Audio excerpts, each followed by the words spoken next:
All right, folks, in this video, we are going to be starting Lesson C, piecewise functions. The important thing about piecewise functions is that the graph is made up of individual pieces. You've seen these before in Algebra 2, and normally the pieces are linear. And these are indeed functions because they pass the vertical line test. So, folks, if I were to put a vertical line here, or here, or here, because we have a closed dot and an open dot, it is only technically hitting the function once at that closed dot, making it a function, making it pass the vertical line test. Now, I've already started labeling some of the pieces of this piecewise function. I'd like you to do the same. So where I have both a closed dot and an open dot, this is where we have what I call the bound line. So it is dashed, but it's not an asymptote. My graph doesn't level off towards it, but the bound line shows me where I stop being this function piece and I start being the other function piece. So that is where we split the graph into its pieces.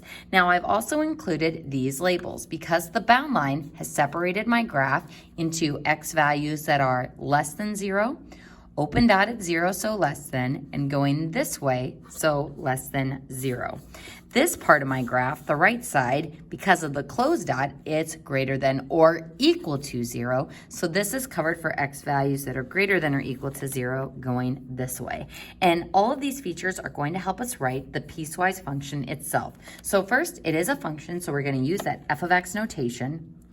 And then we are going to write an equation for each of those function pieces. So do your best to draw one of those squiggle brackets. And something to note is that since these are linear pieces, when we go to write the equations for them, we will need to have the mx plus b part. So we're going to need to find the slope and the y-intercept of these linear pieces. So if I look at the left one, I can see that its y-intercept is -1.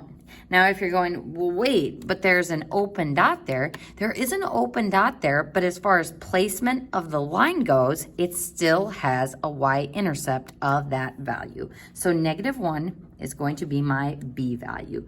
Now, for the slope, I'm going to pick this as a point that's exactly on the grid, and this is a point that's directly on my grid. And slope, remember, is rise over run. So I'm rising 2 and running 3, so my slope would be 2/3.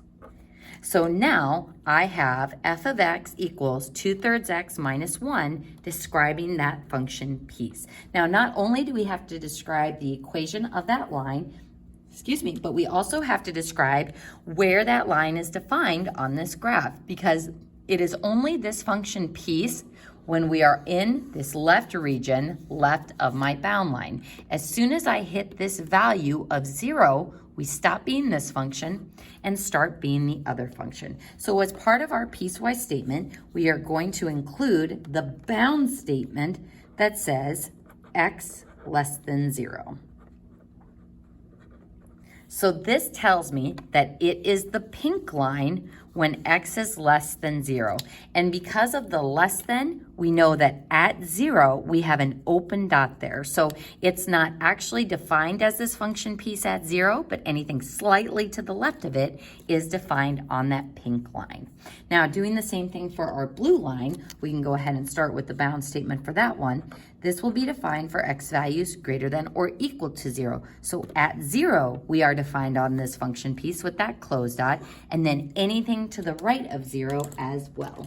So for this function piece, our y-intercept is 3, boop. And our slope using, I'm just going to pick those 2 points, down 2, forward 2. So down 2, forward 2 would be -2/2 or -1x. And that is the equation for that other piece.